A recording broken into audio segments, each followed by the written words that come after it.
Hey, salut les twittos! Donc on se retrouve pour la dernière vidéo de la semaine, puisqu'on est samedi.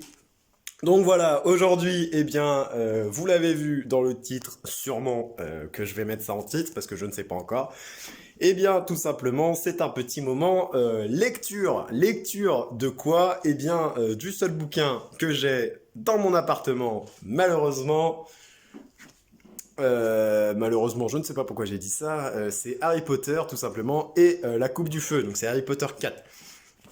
Alors vous avez vu, voilà, il y a quand même beaucoup de pages. Hein. Il y en a, ouais, c'est ça, 718. Donc je vais pas tout vous lire, mais voilà, pour un petit moment agréable, pour essayer de vendre le livre, eh bien je vais vous lire le premier chapitre. Installez-vous confortablement. Je vais juste chercher mes petites lunettes pour mieux voir. Et c'est parti, c'est pour vous les twittos. C'est parti les twittos. Chapitre 3.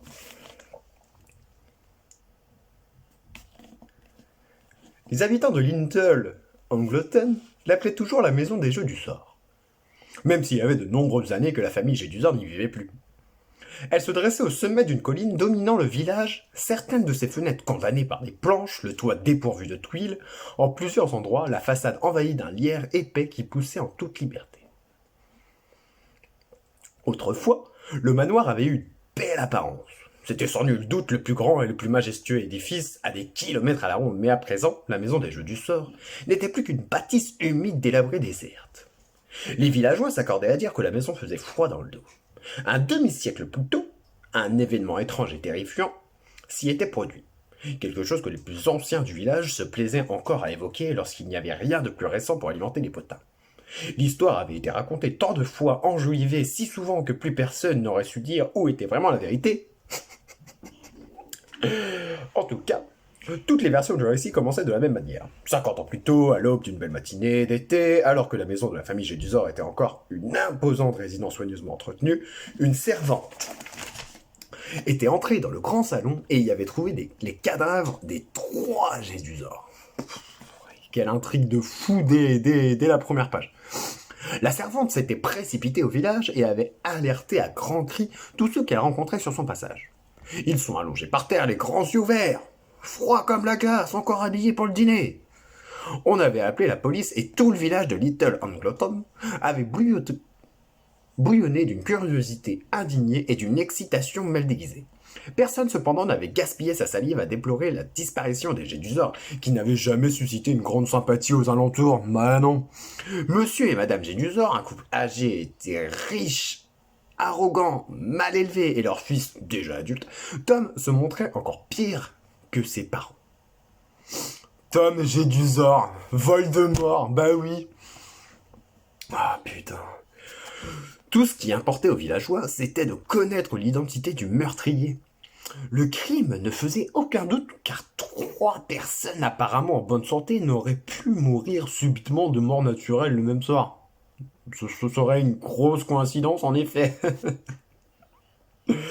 Au pendu, le peuple du village, le commerce avait bien marché ce soir-là. Tout le monde s'y était rassemblé pour parler du triple meurtre. Et personne n'avait regretté d'avoir abandonné son fauteuil au coin du feu lorsqu'au plein milieu des conversations, la cuisinière du Gédusor avait fait une entrée spectaculaire pour annoncer l'existence soudain silencieuse d'un homme du nom de Frank Max venait d'être arrêté.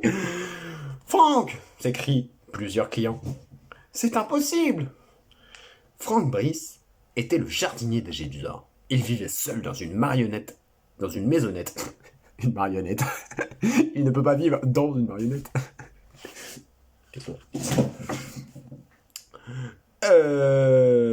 J'en étais où? Il vivait seul dans une maisonnette délabrée située dans le domaine qui entourait le manoir. Frank était revenu de la guerre avec une jambe raide et une profonde aversion pour la foule et le bruit. Une jambe raide. Depuis, il travaillait au service des Gédusor. Tout le monde s'était précipité pour offrir à boire à la cuisinière et obtenir d'autres détails. J'ai toujours pensé qu'il était bizarre, avait-elle dit aux villageois pendu à ses lèvres. Après avoir vidé son 4e verre de Xérès, pas très aimable pour tout dire. Je crois même qu'il ne s'est jamais arrivé de lui offrir la moindre tasse de thé. Il ne voulait pas se mêler aux autres. Jamais. Faut le comprendre, avait dit une femme accoudée au comptoir. Accoudée, c'est comme ça.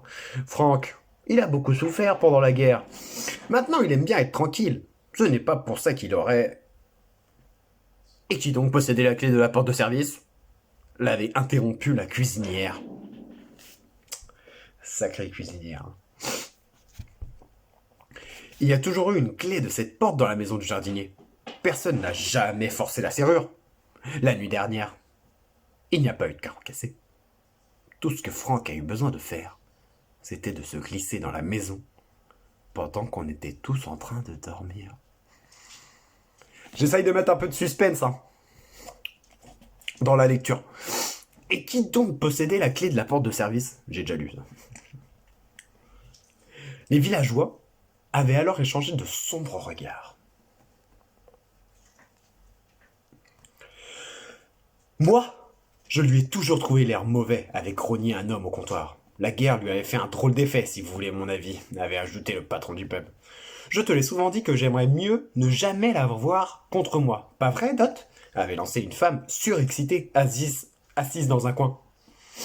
Un caractère épouvantable, avait approuvé le démené Dot en hochant vigoureusement la tête. Je me souviens quand il était petit. Le lendemain matin, il n'y avait quasiment plus personne à Little Angleton pour douter que Frank Brice fût bel et bien l'assassin des Jedusor.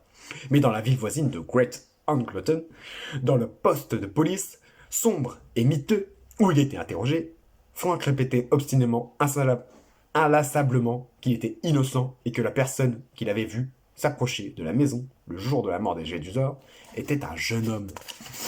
Alors que Frank est vieux.